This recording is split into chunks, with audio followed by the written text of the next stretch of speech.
Hello, everyone. My name is Laura Villalobos, WiCyS Community Manager, and I would like to welcome you today to this WiCyS webinar with Huntress presenting on the topic Stairway to DFIR. But before we start, I'd like to introduce a little bit more about the WiCyS organization. We often go by our acronym WiCyS, as in We Sisters, because that's exactly what we are. A global cyber sisterhood, we are a 501c3 with over 7,000 members in 70 countries. WiCyS is a premier organization with global reach dedicated to bring together women in cyber. Our mission is to recruit, retain, and advance women in cybersecurity.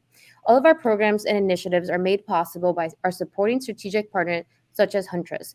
We have our professional affiliates, student chapters, volunteer committees, mentor-mentee program, job board member forum, and so much more. You can view our training programs and initiatives at our website at WiCyS.org to learn more about different ways to get involved within the WiCyS community.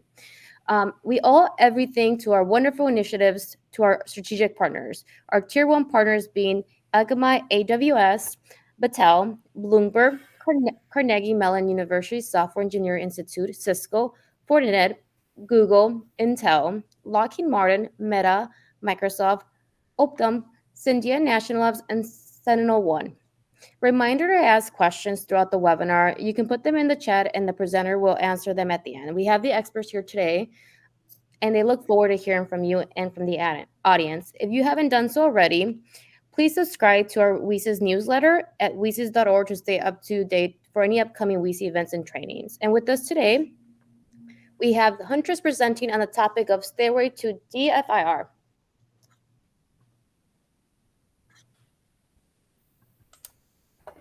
Thank you very much, Laura. My name's Jamie Levy. I am the Director of R&D here at Huntress, and I'm going to talk about my journey into cybersecurity. So a little bit more background about myself. In addition to being the Director of R&D here, I'm also a developer and researcher and trainer for the Volatility Framework. This is a memory analysis framework that has been around since around 2007, and I've been involved with it since pretty much the beginning. As part of my work for them, we've also had a training class, private training that we put on as well. And from that training, we also ended up writing a book called The Art of Memory Forensics. This is really the only book that you can purchase at this time that has any deep details on how to actually perform memory forensics on machines, such as Windows, Linux, and Mac OS.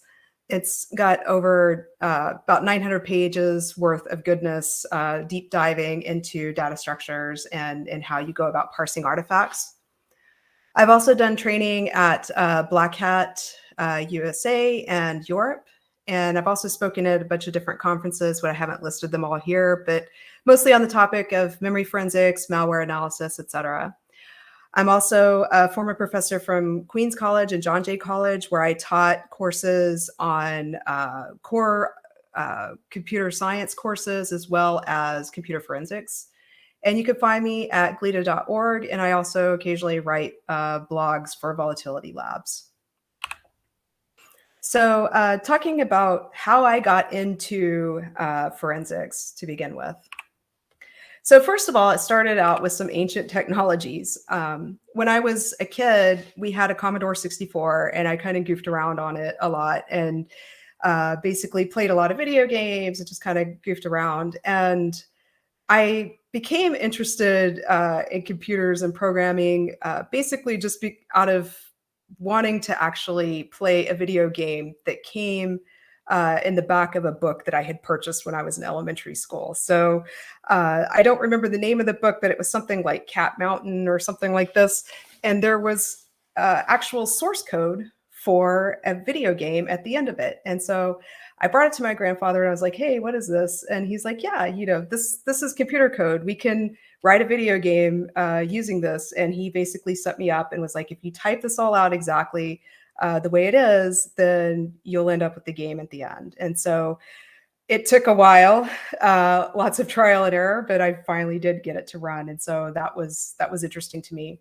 However, it didn't really stick too long. I still kind of wanted to go outside and do other things. So I didn't get really into computers right then. When I got into junior high, I started learning how to type. And so this is not the exact typewriter that I started on, but it was a mechanical typewriter similar to this. There was a class that I took in junior high called keyboarding. And so they taught us how to actually type the correct way. And so that was interesting for me. And around the same time, I also started learning how to program in BASIC, and so I did some programs for this class, and I also learned turtle graphics. And but even then, I still wasn't like totally sold on computers. I was really got interested in band. I was a band nerd, and that's kind of mostly what I was doing. However, when I got into college, even though I started out in music education, there was a Unix server that we had access to. And so I spent a lot of time playing around with that server, trying to get around in the world, get to know people. I figured out, oh, we could connect to people via IRC. I started chatting with people all over the world. I also figured out how to browse around on different websites and find people's emails and just approach them and be like, hey, I'm interested in learning about what you guys do in Norway, or what you do in Germany, or what are you studying over there in Greece, right? And some people were a little skeptical about writing back and didn't, or they wrote back and were like, who are you and why are you writing me? But I did develop a few pen pals here and there, and just being pushy and nosy about what people were doing out in the world. And I think it was pretty worthwhile to spend my time like that in my off time. And I also learned how to get into things that I wasn't supposed to get into. It was a totally different world back then. People didn't secure things as well as they should have. And yeah, it was a lot of fun just kind of goofing off, and but still not really taking it all that seriously. Like I said, I was a band nerd, and this is what I wanted to do. And I was studying music education. I chose that because I like the idea of educating people. When I was in high school and studying music, then music actually had a very profound effect on me. It kept me out of trouble. Being a part of a team of people with a common goal and creating music, that kept me from getting into things that I probably shouldn't have at that particular age. And I thought, if I help others and educate them and get them interested in music, maybe that would help them as well to kind of stay out of trouble. And that was kind of my goal, to do that. However, as I was studying music education, I ended up meeting someone, and he was a professional musician, and he just graduated, and he wanted to move to New York City, and he was like, "Hey, do you want to come with me?" And I was like, "Yeah," because I had been to New York City once before, and when I was 15, I was like, "Wow, this is a really cool place. I really want to live there." And this was an opportunity to move there and make this happen. Once I got there, I started playing gigs and doing things, but eventually I've realized this wasn't really what I wanted to do, because I didn't want to have to stay out late, and I didn't want to have to negotiate the prices for each gig, and it just really wasn't for me. And so I started trying to think, like, what else could I do? And I started thinking, oh yeah, I used to play around with computers. Maybe I should go back into that, right? And so I started thinking about that pretty hard, and decided to go back to college and learn computer science. And so I decided to go to Hunter College. It was easy to get to. Seemed like they had a pretty good program. So I decided I want to do a computer science major there. Unfortunately, at the time, everybody wanted to be a computer science major, and so it took a long time to actually get through the classes because they were overcrowded. I couldn't get into them until I had some kind of seniority. But in order to get a bachelor's degree in general, you had to fulfill the social sciences requirement. And so I started taking classes in anthropology and some other classes. And before I knew it, I had actually finished a degree in anthropology before I had really even taken very many computer science classes. And I just worked my butt off, just taking as many classes as I could, I always overloaded my semesters where I was taking like 20 something credits a semester just to try to get through my degree quicker.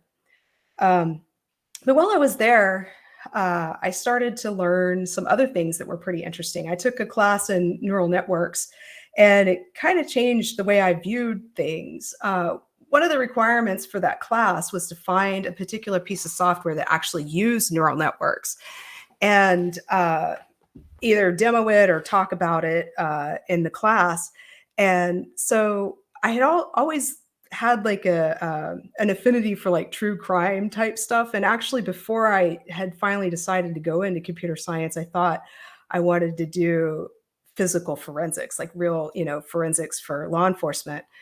However, I was quickly finding out that in order to get into that field, especially in New York City, like you had to become a police officer first. And I was really trying to get into something quicker.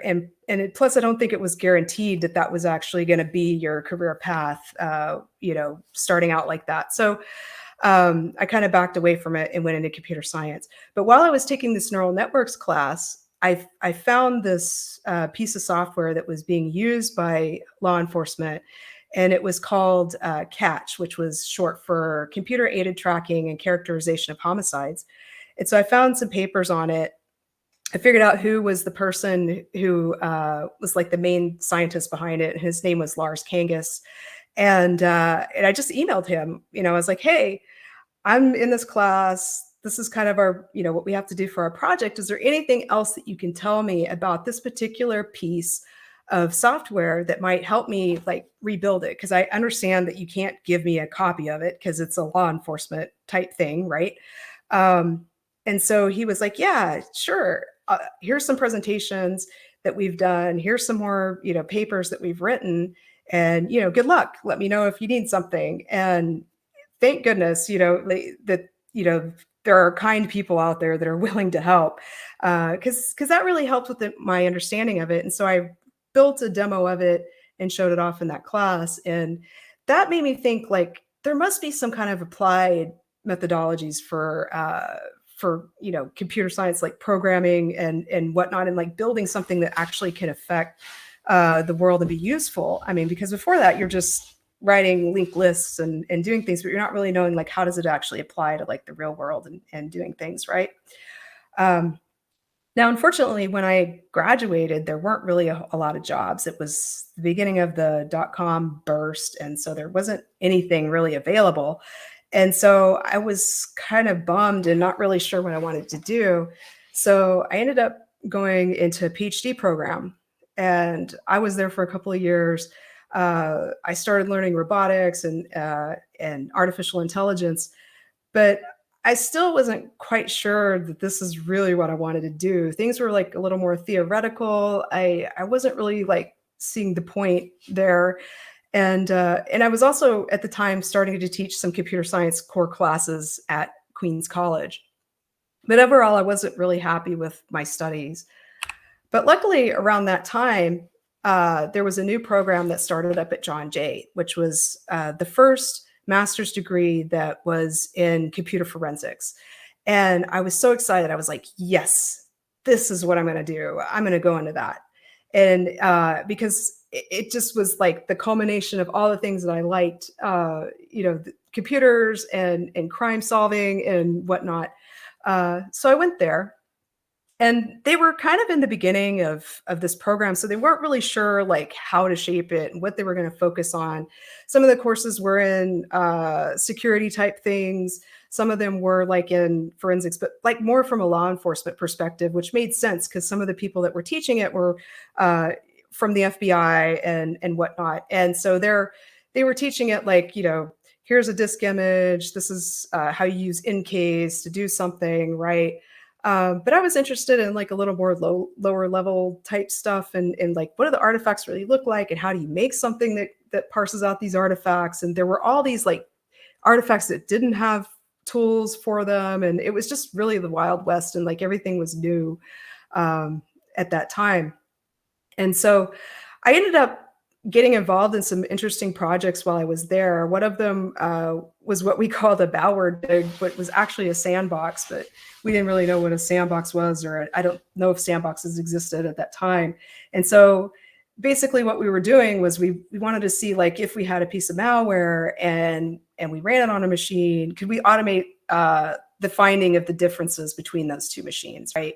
And so one of the pieces was memory. We wanted to know, what does this stuff look like in memory? Well, at the time, there weren't really a whole lot of tools that would like just parse memory for you.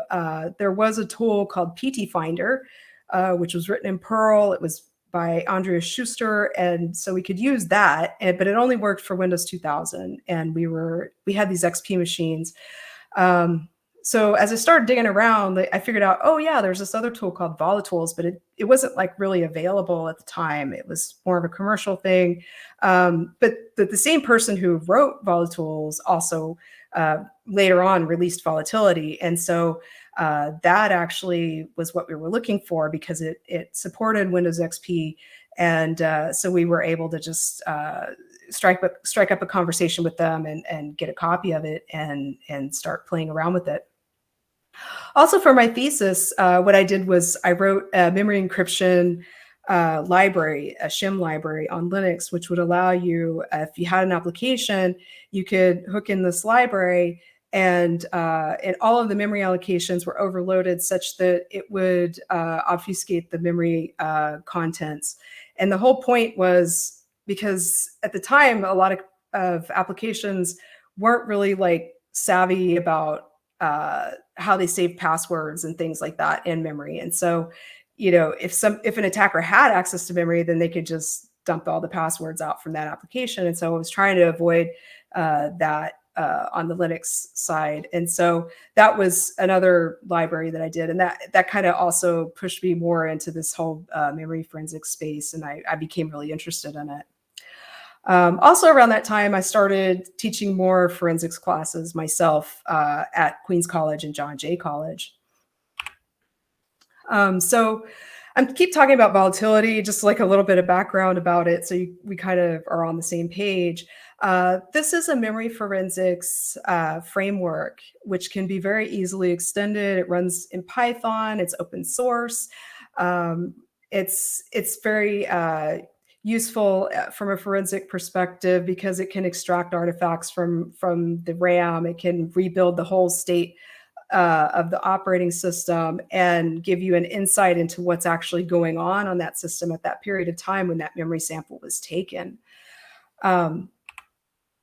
It's also very easily extendable you can create Python, you can create plugins, you can also write new capabilities, you can extend it to be able to basically parse out information from any type of binary blob, not necessarily even just memory. I know people have extended it to look at the memory of routers and have other types of complex binary formats. By default, at the time, volatility only worked for Windows XP, and which was good enough, though, because that's mostly what you had out in the ecosystem at that time. So I started to get more involved. Luckily, I was familiar with IRC, and that's where everybody was hanging out from the project. And so I just immediately got on there and started talking to people and started asking them how things work. And I started very quickly finding bugs. I was teaching this volatility.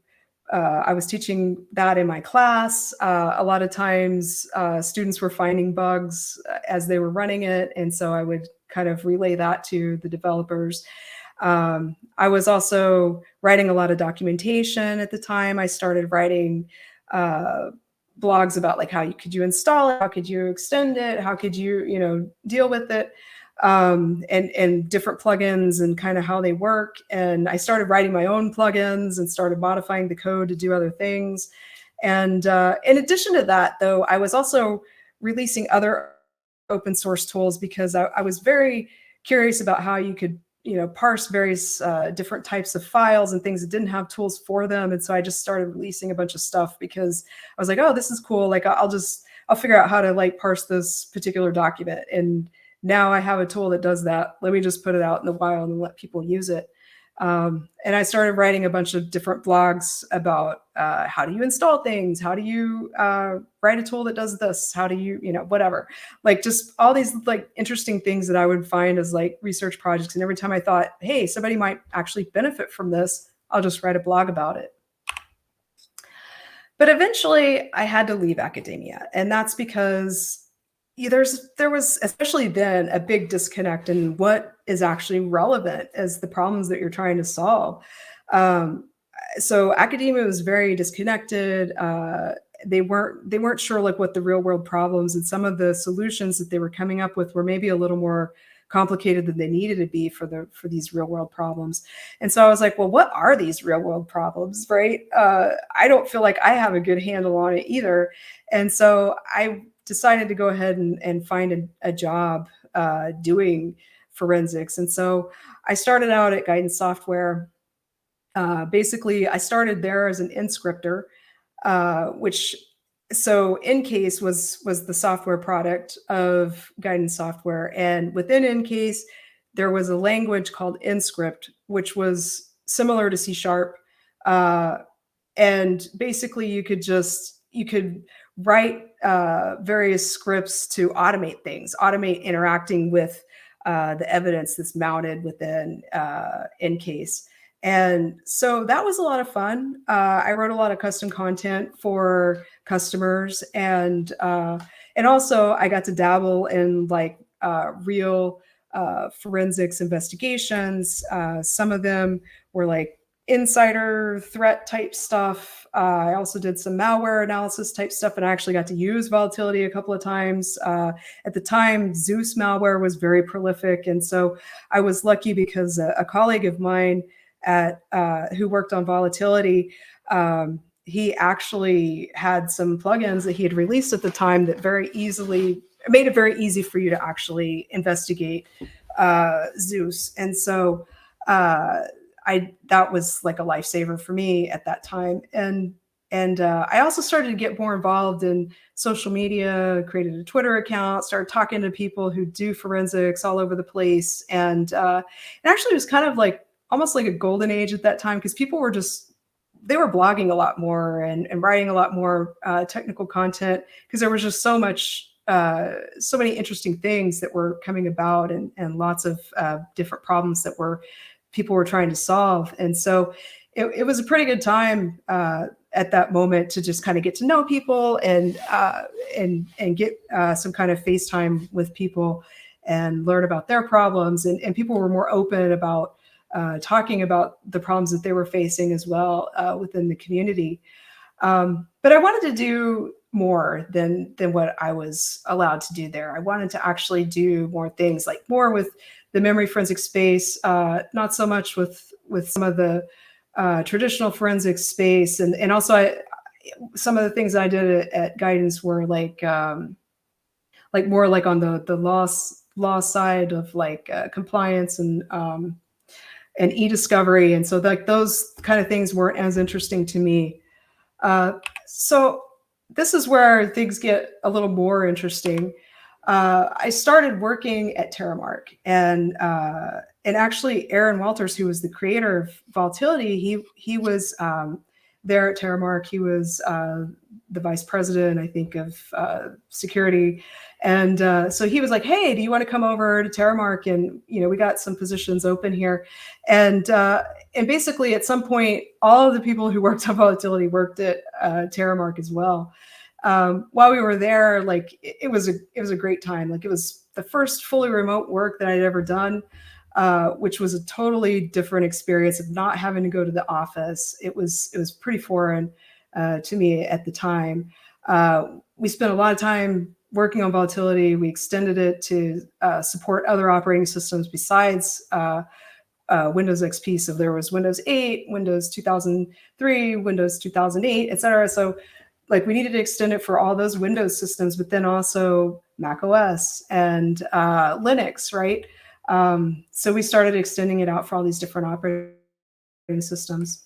We also started creating a lot more plugins for various things, because we were really just scratching the surface at that time about what was actually available. So like MHL did a lot of research into like the GUI subsystem, for instance, which nobody had ever looked at before. I did some research into file system forensic type stuff. So like, as you can imagine, anything that you have running on the machine is going to be in memory, and that includes file system artifacts. So like the MFT and all the NTFS special files, like those are pulled into memory because they're being interacted with at that time. And so the reason why we were looking at all these other things, like even things that you could get from disk, was because mostly we were working from memory samples. When we did cases, like we would only have memory samples and not necessarily the disk images. And so that was something that we needed to concentrate on, was like, how can you get the biggest bang for your buck out of what is in memory? Also, I was exposed to a lot more threat intelligence, APT type investigations. So for instance, we were looking into the comment crew, which was APT1 defined from Mandiant. So that was a lot of work that we did over there too, as well as some other various threat groups. And so that was pretty interesting to me, to be able to like figure out like, oh yeah, there's actually ways that you can tell whether or not it's like different groups of threat actors that are doing things. And also the cases were more complicated because we're looking across several machines and not just one machine at a time, which was mostly my experience at Guidance, where usually it was like you had a disk image from like one machine or maybe a couple of machines, but here we have, since it was a data center, like some of these machines, like they're still online and you have to access them and interact with them and like figure out what is going on and triage them very quickly while they're still online. And so it kind of gave us some unique insights into other problems of the future of like, how do you dedupe across multiple machines to actually get to that moment of truth? Like it's a hard problem when the more and more data that you have. And also some of the other things that we started doing was offering private trainings on forensics as well. But eventually all of that came to an end with the acquisition of Terramark. Things changed, and so a lot of us kind of left and went different ways. And I ended up at Secureworks, and I really enjoyed my time there for the most part. I got to delve more into like the APT threat intelligence type work. And the thing that was interesting about Secureworks was that they also had an EDR agent. And so that was like an interesting way of looking at it, where you didn't have to collect memory to see what was actually going on. You get the process executions, and you can kind of see what's happening on the machine in live time. Also, I started leading IR engagements more, started interacting with customers a lot and having to write reports and whatnot. But I was still working on volatility. But eventually I started to get kind of burnt out, and it was part of it was the work. Just there was a lot of work to do at Secureworks, and probably not enough people. And then also this was another remote work, like basically from Terramark on, like I've only worked remotely, and I had kind of learned the hard way that you do need to turn off after a while. When you're working from home, it's very easy to just work around the clock, especially if it's something that you really like to do. It's hard to turn off, and you have to disengage at some point, because otherwise you're burn yourself out. And that's exactly what happened while I was at Secureworks. So there is a question: is there a way to get into DFIR without a background degree in computer forensics or criminal justice? I've been working in IT as a generalist and a manager for 15 years, and I'd like some advice on how to gain more experience so that I can specialize in that area. Yes, there definitely are ways. You don't necessarily have to have a degree or even any competencies or certificates. In a way, the security space is a lot like music, where you don't have to have degrees in order to do that. You just have to have the skills and knowledge or some other thing that shows that you can actually do that job. And I will talk about ways that you can differentiate yourself from everyone. Cool. I'll answer some more questions here in a minute. So other work experience that was gained. So since I got so burnt out in Secureworks, I decided I wanted to do something a little bit different. So I wanted to have a job that was more stable, more 9 to 5, and so I found that with Tanium. So basically, when I was hired there, I was going to be building out more IR content for some of the software solutions that they had, and basically being in charge of that, doing research development and helping to extend that out. And since they didn't touch customer data, you could work at almost true 9 to 5. And so I really liked that.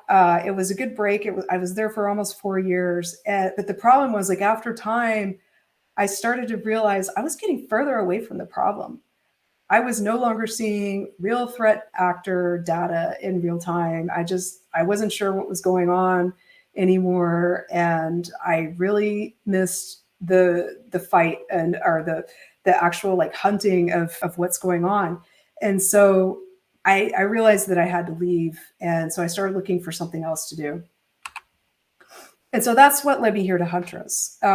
So basically, I liked the ideology of Huntress because we're more focused on smaller businesses that can't really afford these enterprise type solutions. All the other places that I worked were more enterprise focused. Tanium in particular, like you're only looking at like the top Fortune companies.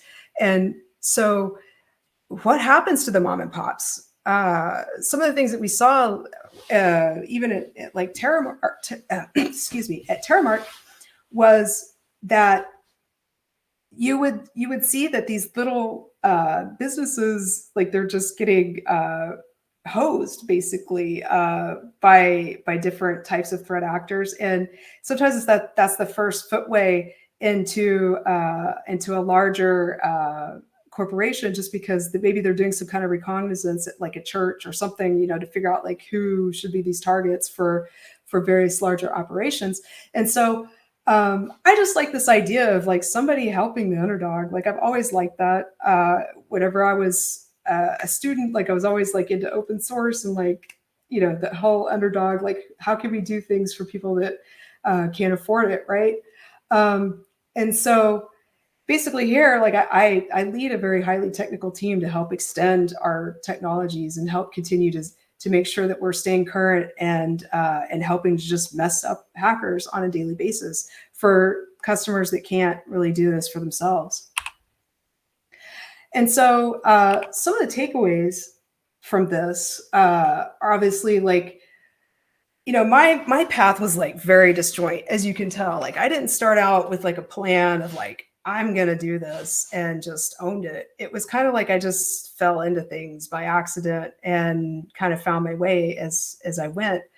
And so, that don't get upset. Like even the person who I just answered the question, like they've been in IT for 15 years or so, and they want to do something different. It's never too late to change and try something else.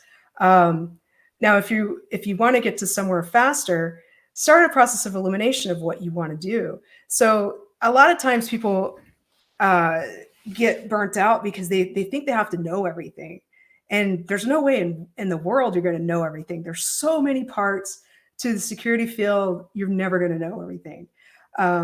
There usually how I kind of look at it is there's a defensive side and an offensive side that kind of helps you to kind of make this decision tree of like what you're going to do. If you like breaking things, if you like being like more proactive and trying to like, figure out how to get into things, maybe the offensive side is for you. And of course, this is not like an all-inclusive list of things that you can do on the offensive side, but these are examples of things that you could do, like pen testing, vulnerability research, exploit development. You can do all these different things. And for each side of these things, there's like a hardware component, there's a software component. Like it gets exponentially crazy as you start to look into this. From the defensive side, like there's so many more options that you can choose from from when I was first starting out. Like when I first started out, I was like mostly just digital forensics, mostly just computers. But now we have phones, we have Internet of Things, cameras and things that are internet connected, printers, all these other things that you can become an expert at. And then you have like incident response. You can be a reverse engineer. You can go into detection engineering, which is like a whole other crazy thing. Threat hunting, threat intelligence. Like there's this isn't even an all-inclusive list of all the things that you can do on the defensive side. So there's a whole world of opportunities. Just try to figure out what speaks to you, learn about each of these things, and see kind of what would you be good at, what would you be interested in, and kind of like what do you need to do in order to be successful at these things.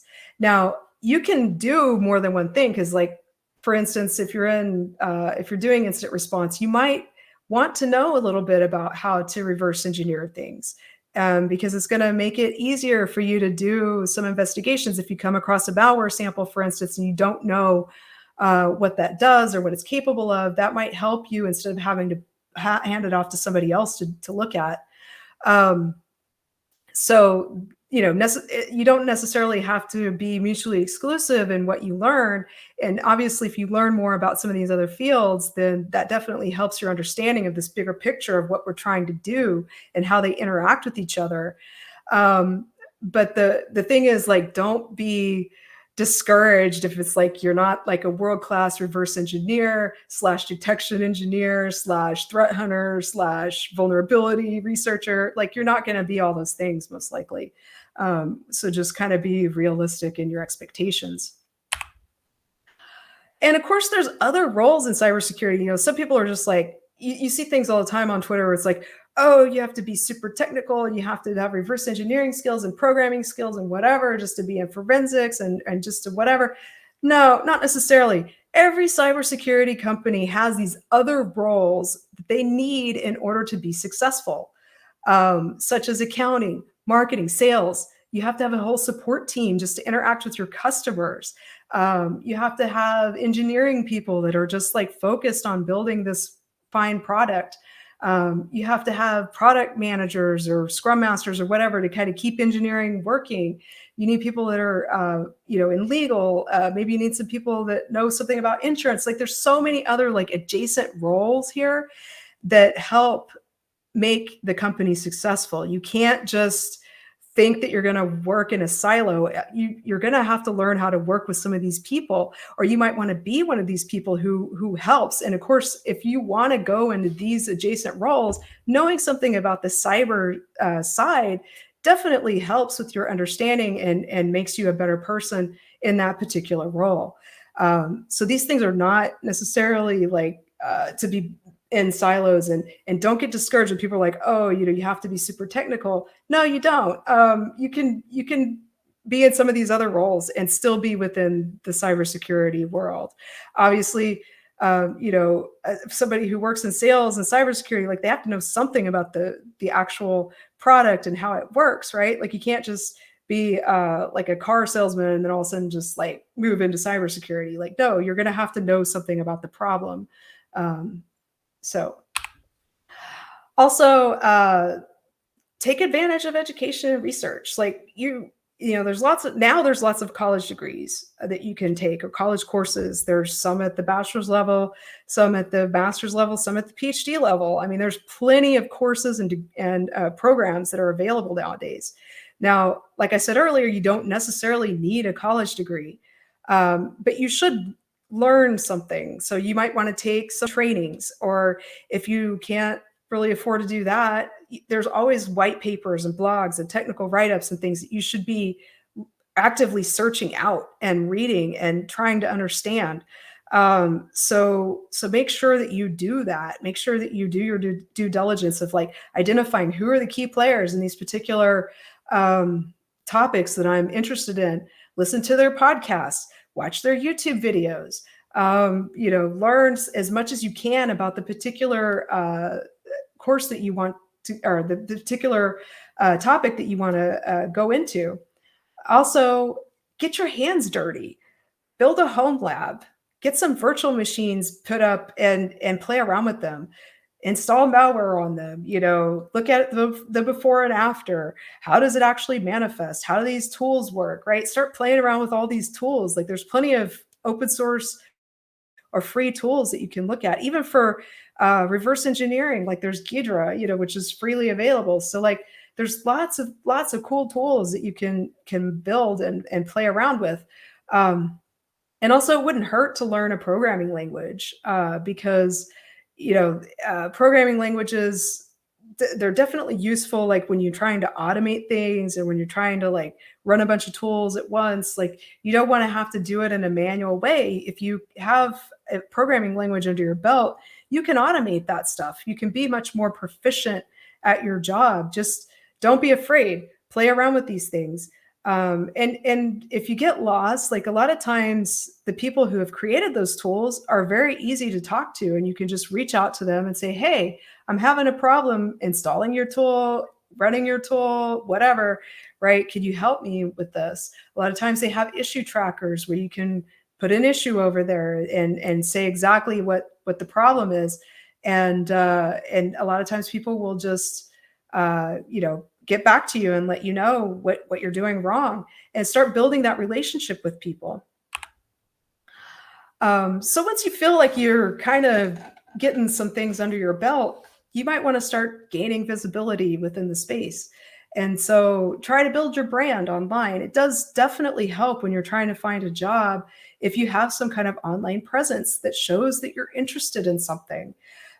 So get involved with the community, create a Twitter account, create a Mastodon account, get on LinkedIn, create a blog, start talking about stuff that you're doing, what you're researching, write documentation, get involved with open source projects. You don't have to necessarily even be able to write code in order to get involved with the open source project. You can start out with just writing documentation for them. You could start with helping to market it, going on Twitter or Mastodon, whatever, and saying, hey, here's this cool project. And these are the cool things about it. And I used it for this. Write a technical article, create a video that shows that you know how to use it and what it's good for. Other things that you can do, a lot of projects have Slack. They have Slack channels for you to talk to them with. And so get on Slack, start talking to them on there. Start speaking at conferences. There's lots of conferences that are new people friendly, right? Like B-sides, right? A lot of times they're trying to invite people to come in and give a talk on something, even if they've never given a talk anywhere before. And that can be a little bit daunting at first, but overall the community is pretty friendly. Like nobody's going to yell at you or say you did a horrible job. They're going to be supportive and try to help you. And some of these conferences, they have programs like where they will actually let you come with your talk earlier and get some kind of critique on it of like how you're doing and help you refine it so that it makes sense and that you're not just having to wing it and go through this all alone. And of course, there are other people in the community that do this in their spare times, like Leslie Carhart, like Hacks for Pancakes on Twitter. Like she does a lot of this help, like helping people get their talks together, helping people get their resumes together, right? Like there's a lot of things like that where people are trying to help new people get into the space. And then once you get to that point where you're actually in the space and you're doing things, don't forget to give back, because I'm sure that none of us really got here because, just because of our own ability. Like even when I started out, I talked a lot to the developers of Volatility and other people like from other different open source tools, and they helped me. And I never forgot that. And I never, forgot to like give back to other people who needed help. So people could reach out to me and be like, hey, I don't know how to run Volatility in this case, or I'm having a bug, or I'm having a problem. People want to help. And so make sure that you also give back and that you're not just taking from the community. Ways that you can help are like with resumes, technical guidance, workshops. You can even do trainings. Really just anything, like sometimes even just talking to people on Twitter or Mastodon or social media and just kind of like working through problems, like that's very helpful. Now, of course, you want to be mindful that you don't let it overwhelm you because, especially if you become pretty popular on some of these social media sites, it can become a little over daunting. So make sure that you also don't take on too much for yourself, but don't forget to give back in some way. And then leading into that is the self-care. So uh, make sure that you do take care of yourself as you're working, because especially if you're working remotely, like it's very easy to just forget to take care of yourself and you just become a workaholic and you just get burnt out. And that's not doing anybody any good. It's not doing you any good. It's not doing your employer any good or anybody that you're working with any good at that point. So make sure you take vacation. Usually you have a certain amount of vacation that you're supposed to take anyways. Maybe it rolls over, maybe it doesn't, but you don't want to just not take vacation. Like that's what it's there for, is for you to get away. Try to avoid the overworking. So like I said, when I first started working remotely, I had a very hard time disconnecting sometimes. Like it wasn't like working in the office where you get off at like 5 or 6, take the subway home, and and then you're able to disconnect in that way, and you don't have your work laptop or whatever with you. So you are seriously disconnected. But no, it's like your office might be in your bedroom, or it might be, whatever. Like it might be hard to like get away from your work computer, but make sure you do that. And also learn to say no. It is very important to be able to set boundaries and make sure that you don't take on too much stuff. Now, obviously, if it's an important project or whatever, like you can't say no to everything, but make sure that you don't take on too much. Sometimes people can not realize that, like your manager may not realize, oh yeah, you have all these other things that are going on. So make sure that you are able to kind of stick up for yourself and say, hey, I'm not going to be able to do that. I'm not going to be able to get that project done, in addition to all the other things that I'm supposed to be doing. Also make sure that you go out and interact with the real world.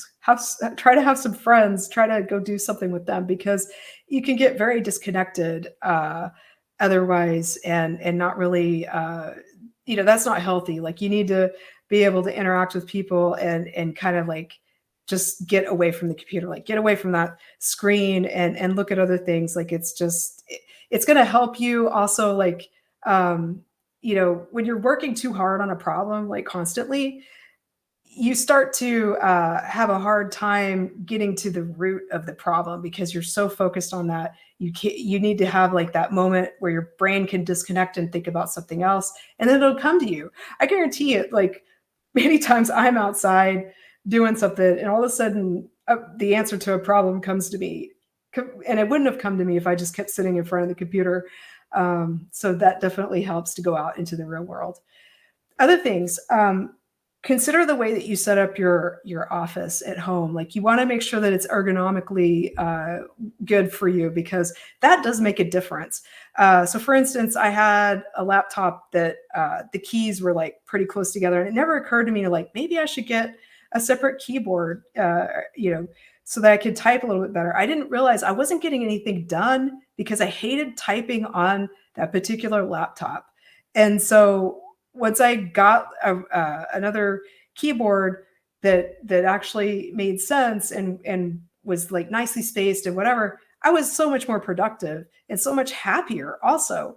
So your home office setup does make a big difference. Make sure you get a good screen. Make sure you can see. Make sure it's not like so dark that your eyes are squinting and hurting, because that's going to hurt your eyes after a while. Like you just make sure that you take care of yourself. I know it sounds silly, but it's kind of these things that we kind of forget about, and also try to have a hobby. Like try to have things that are outside of your work, things that are interesting, so that you're not just getting bored, like only working and only doing certain things all the time, right? Try to keep life a little bit interesting. Also, as you start to progress in your field, you may end up in a position of power where you're a manager over a team. And you need to be mindful of how you interact with your team and kind of what that impact might be. There have been studies that have shown that the most important impacts on people are actually from the managers that they interact with at work, and that can actually have an impact on their mental health. So keep that in mind, that you have an effect on people, and that you don't want to be the cause of somebody's mental breakdown. So keep that in mind. Like, you want to be a good boss. You don't want to be the person that they're talking about at the table as like a bad thing, maybe as a good thing, because they will be talking about you at some point. Also, you need to learn to speak up for yourself. Sometimes things can be a little political at places where you work. I mean, we've all had jobs like where things happen, and so the worst thing that you could do is maybe not speak up for yourself. At least I've had cases where I thought, if I just do my work and ignore everybody, this problem will go away. It rarely does. So just learn to be more assertive and speak up for yourself there. Also, some companies have things like coaching sessions that might help. So everybody can learn, everybody can actually improve themselves in different ways. It could be either learning how to speak to others, or learning how to be a manager, or learning how to interact in various situations. So sometimes if you have these things available to you, these resources available to you, do take advantage of them. We're lucky enough to have resources like that here at Huntress, and so a lot of people do take advantage of them and find it as a positive thing here. But also keep in mind, like, you are living in an ecosystem. The people that you work with, like, they're part of that ecosystem. Try to make it to where everybody interacts in a positive manner, and that will actually help a lot for your mental health and everybody else's as well. If you try to be on the more positive side and focus on the path of things that really need to get done. And also, finally, stay curious. Like, once you've been in this field for a while, some people might kind of get comfortable and not want to learn new things. But that's going to be the death of it all. Like, you have to continue learning. You have to continue keeping up with things, especially in this field, because it changes so often. The attackers are constantly like honing their craft. You need to be honing yours as well. So make sure that you keep up with technical articles and things that are going on. Other things that can help you stay abreast are going to conferences, or even speaking at conferences. If you have to speak at a conference, then it's like, yeah, you really need to be up to speed in what's going on. So do try to keep that curiosity and interaction with people. So let me get on to the questions.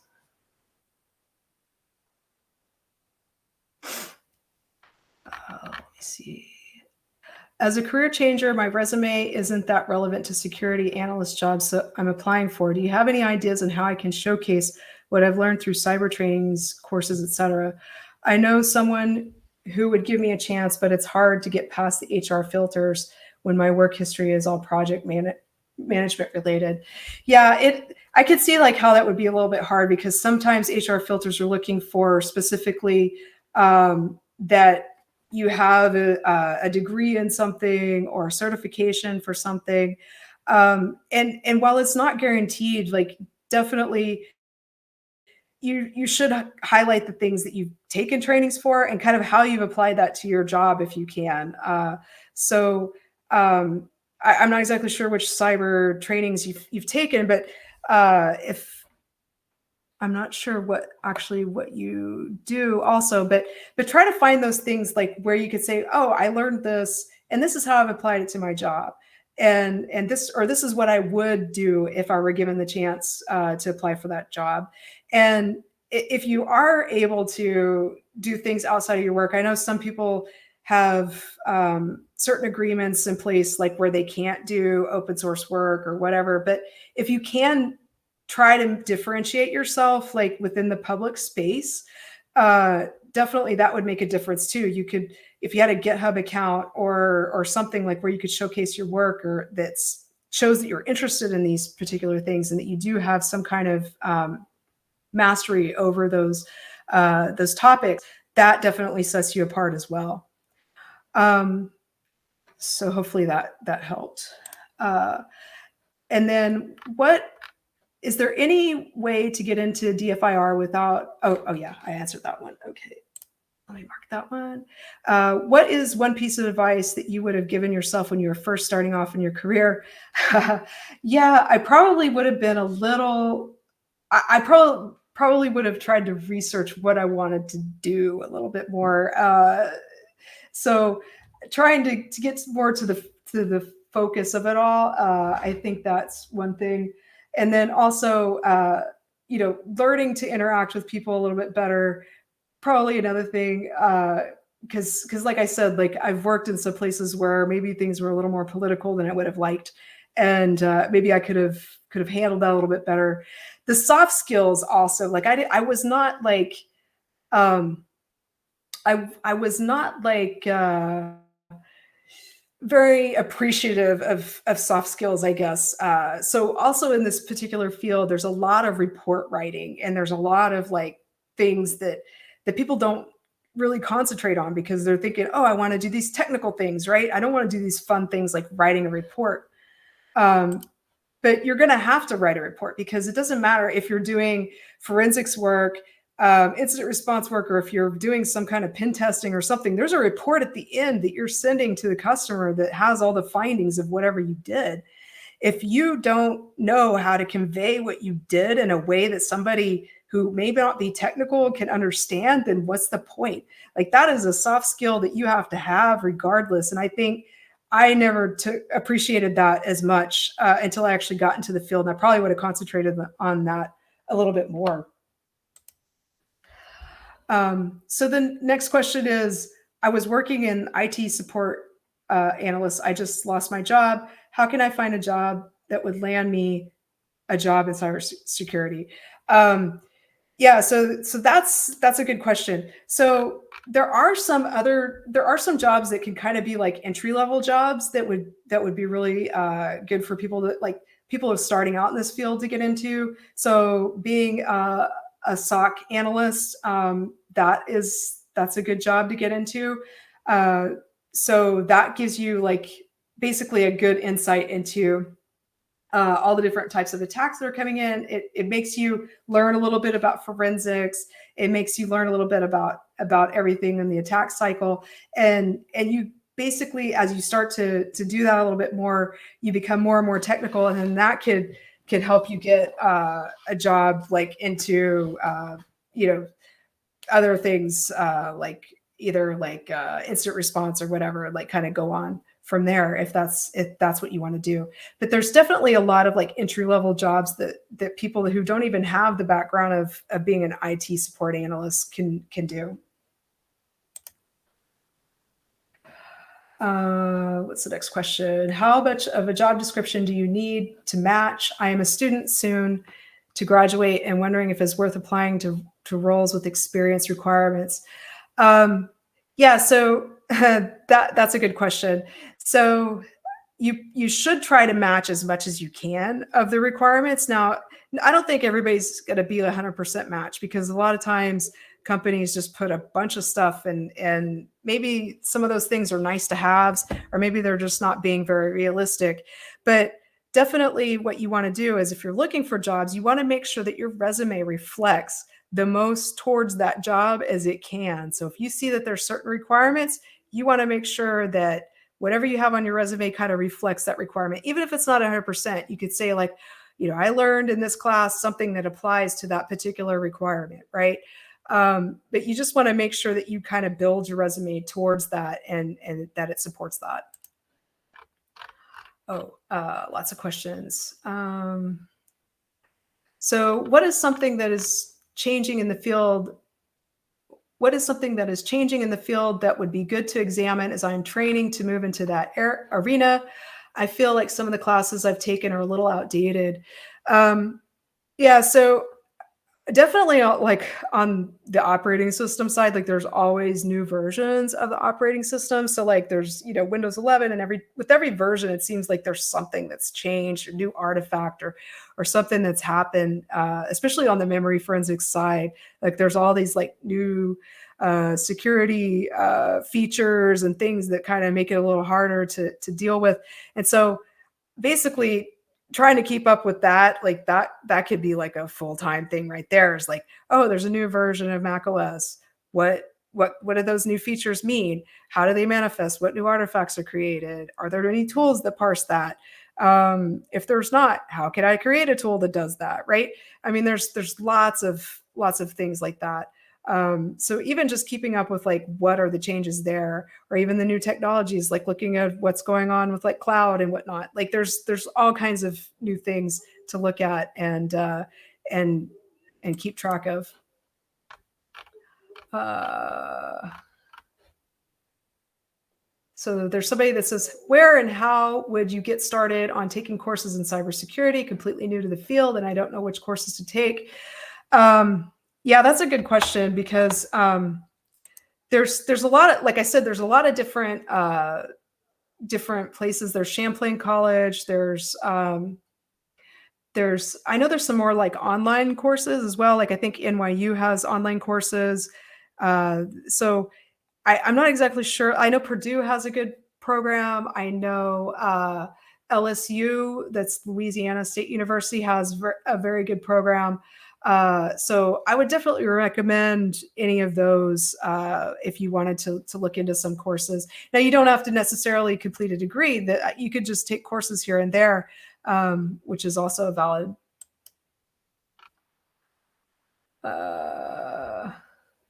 Okay. Okay. Yeah, the person who's saying that they needed an advisor for a cyber club, I could do that. So just reach to me offline. Um, okay. This will be the last question. Could you share some insight on the process of writing a book? Was it that a worthwhile commitment? Was it fulfilling? Do you feel that it helped ingrain yourself as a leader and champion in the industry, or were there some struggles along the way? Interesting story about writing the book. So we wrote that book within 6 months, and it was quite painful to finish in that period of time. The reason why we had set that timeline, we started writing it in October. We needed to have it done by April. And the reason why was because we wanted to make sure it was out before Black Hat the following year.